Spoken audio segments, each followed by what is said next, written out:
welcome back to another episode of Flannel Review Friday. This week we have a somewhat special episode. I mean, it's not special, but I figured since I'm back in my home in Ashburn, I have an opportunity to review some of the flannels I don't, bring from college with me. So this one's kind of a retro review. This week's flannel I haven't worn in a solid 2 years.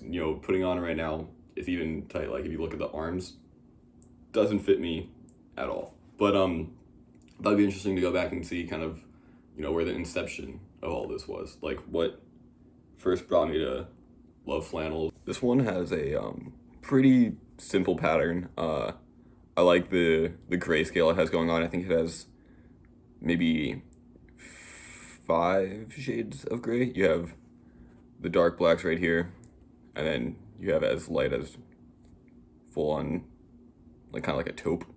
But then you have like a little accent blue going on. The color pattern, not being incredibly unique or original, or even like that fashionable in my opinion. It's tasteful. It doesn't do anything negative. In terms of texture, it's pretty flimsy, but it's also warm enough so that if it's early spring, late winter, this will suit you fine. Like I said last week with one of my favorite flannels, this one's sleeves, the button goes to here, which I like. It gives you a chance to roll up the sleeve well. It doesn't go too far. It doesn't not go too far. We'll see what it looks like back on me.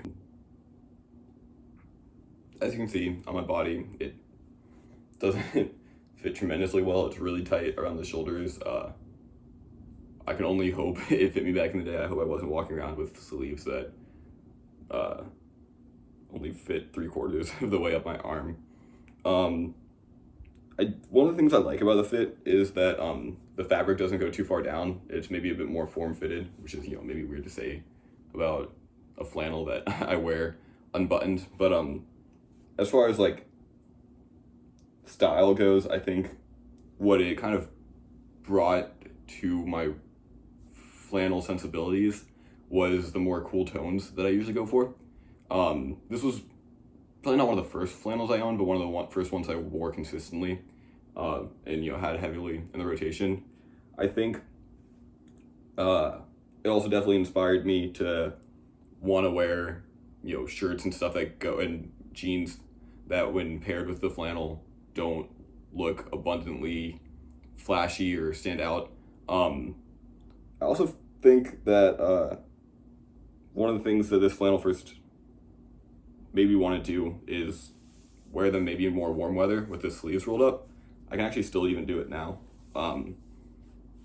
You can just bring the sleeve up and all of a sudden it's suitable for most weather.